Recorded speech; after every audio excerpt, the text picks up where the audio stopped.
حمد ہے اس ذات باری تعالیٰ کی جو سارے جہانوں کا مالک ہے، اور درود ہے حضور اکرم حضرت محمد صلی اللہ علیہ وآلہ وسلم کی ذات مبارکہ پر۔ اللہ سے دعا ہے کہ وہ ہمیں دنیا و آخرت کی تمام بلائیاں عطا فرمائے۔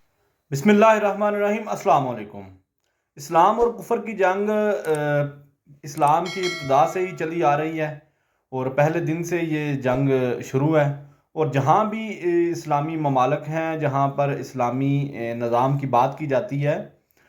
یہ جو عالم کفر ہے اس نے اپنا محاذ وہاں کھلا ہی رکھا ہوتا ہے، اور وہ ہر وقت اس اسلامی مملکت کو نقصان پہنچانے، اس کو کمزور کرنے کے لیے اپنی سازشیں رچاتا رہتا ہے۔ اسی طرح اسلامی امارات افغانستان میں اسلامی امارات افغانستان کی حکومت آنے کے بعد عالم کفر نے حکومت کو ناکام بنانے کے لیے بہت سے حربے استعمال کیے، لیکن اللہ کے کرم سے اسلامی امارات افغانستان کا بال بھی بیگا نہیں کر سکے، بلکہ اسلامی امارات افغانستان دن بدن ترقی کر رہی ہے، اور علاقے میں اپنے علاقائی ممالک میں ایک اپنا نام پیدا کر رہی ہے۔ ہاں، انہیں بہت ساری مشکلات ہیں، لیکن وہ ان تمام تر مشکلات کو حکمت عملی سے حل کر رہے ہیں۔ اسی سلسلے میں کبھی افغانستان کو دہشت گردوں کا گڑھ قرار دیا جاتا ہے، کبھی یہ کہا جاتا ہے کہ وہاں ذاتی دشمنی نکالی جا رہی ہے، کبھی خواتین کے معاملے کو اٹھایا جاتا ہے، اور کبھی یہ کہا جاتا ہے کہ وہاں پر بسنے والے انسانوں کے ساتھ اچھا سلوک نہیں کیا جا رہا، اور اس کے علاوہ کبھی افغانستان کو علاقائی ملکوں کی سیکیورٹی کے لیے خطرہ قرار دیا جاتا ہے، اور کبھی وہاں عالم کفر اپنے تمام تر حربے اسی طرح استعمال کرتا ہے، اور ان کو ناکام بنانے کی اور ان کو دنیا کے سامنے ان کی ایک غلط تصویر پیش کرنے کی کوشش میں لگا رہتا ہے۔ لیکن ان تمام حربوں کے باوجود اسلامی امارات کے نمائندے اپنی حکمت عملی سے اور اسلامی تعلیمات کی روشنی میں اپنے ملک کو ترقی کی راہ پر استوار کرنے میں کامیاب ہوئے ہیں۔ اپنی اسلام دشمن ممالک انہی اسلام دشمن ممالک میں سے ایک روس، جن کو بھی اسلام اچھا نہیں لگتا، اور ابھی حالیہ دنوں میں روس کے ڈیفنس منسٹر نے شنگھائی آرگنائزیشن میٹنگ میں ایک بیان دیا کہ افغانستان کی آرمڈ گروپس جو فورسز ہیں ان سے سینٹرل ایشیا کنٹریز کے لیے بہت بڑا خطرہ ہے، جس پر اسلامی امارات افغانستان کے ترجمان مولوی ذبیح اللہ مجاہد صاحب نے بیان جاری کیا، اور ان کو کہا کہ ان کو بتایا اس بارے میں۔ یہ ایک بڑا بریف بیان ہے، اور جس سے ہمیں بہت ساری چیزیں سمجھ آتی ہیں کہ کوئی بھی ملک ہو وہ دوسرے ملکوں سے بات کیسے کرتے ہیں، ان کے معاملات کیسے ہوتے ہیں۔ لیکن ہاں، اب ہم اپنے ٹاپک پہ ہی آتے ہیں کہ اسلامی امارات مولوی ذبیح اللہ مجاہد صاحب نے اس بیانیے میں لکھا کہ اسلامی امارات افغانستان نے سالوں کی جنگ کے بعد نہ صرف ملک کی سیکیورٹی کو یقینی بنایا ہے، بلکہ معاشی ترقی پر مبنی فورن پالیسی کے ذریعے پورے علاقے کی سیکیورٹی اور استحکام میں اہم کردار ادا کیا ہے۔ اس میں کوئی شک نہیں کہ ان کی جو کاروباری اور معاشی پالیسیز ہیں وہ دوسرے ملکوں کو اپنے ملک میں سرمایہ کاری کے لیے بلا رہے ہیں۔ اس طرح وہاں پر کسی کو تو تھریٹ ہونے نہیں چاہیے ان سے۔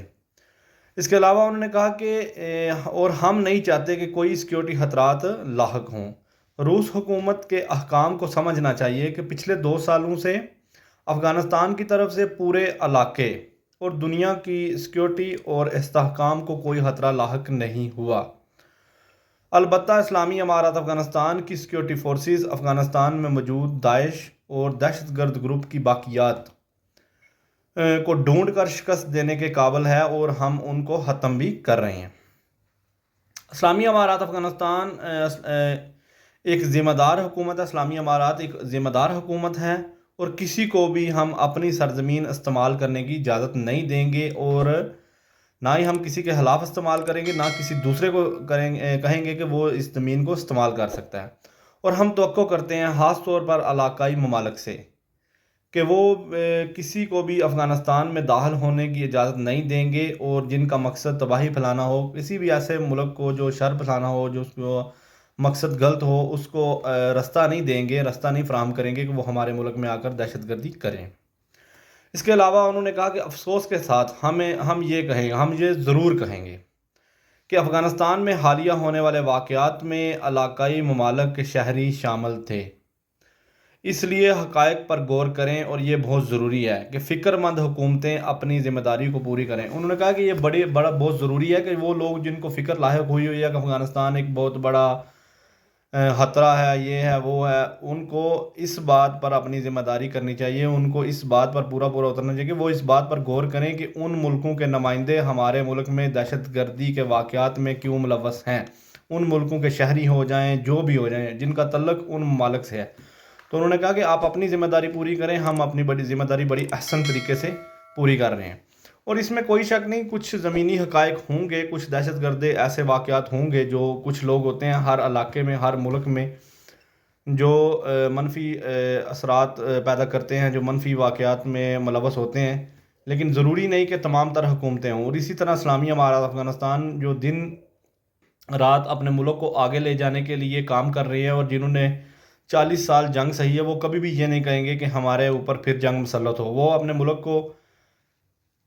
ترقی کی طرف لے کر جائیں گے جیسا کہ وہ کر رہے ہیں، لیکن بات یہی ہے کہ وہ تمام تر اسلامی نظام اور اسلامی تعلیمات اور اسلامی اقدار کے مطابق کر رہے ہیں، جو عالم کفر کو ہمیشہ چبھتا ہے، نظام اسلام ہمیشہ چبھتا ہے۔ آپ کو پتہ ہے پوری دنیا میں مسلمانوں کی مساجد بھی ہیں، مسلمان وہاں نماز بھی ادا کرتے ہیں، مسلمانوں کے مدارس بھی ہیں، وہاں پہ انہیں پڑھنے کی بھی اجازت ہے، انہیں پڑھانے کی بھی اجازت ہے، لیکن مسلمانوں کو ان کا نظام قائم کرنے کے لیے بہت ساری مشکلات ہیں۔ جیسے ہی کوئی بھی مسلم ملک، اور جہاں بھی کسی بھی مسلم ممالک کے نمائندے اپنے ملک میں اسلامی نظام اور اسلامی اصلاحات اور اسلامی اقدار، اسلامی قوانین کو نافذ کرنے کی بات کرتے ہیں، ان کے لیے وہاں پہ مشکلات ہوتی ہیں۔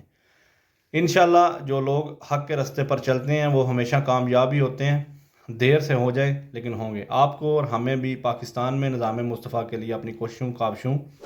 کو آگے بڑھانا چاہیے، اور ان لوگوں کے ساتھ چلنا چاہیے جو نظام مصطفیٰ صلی اللہ علیہ وسلم کے لیے کام کر رہے ہیں۔ بہت شکریہ، جزاک اللہ، اللہ حافظ۔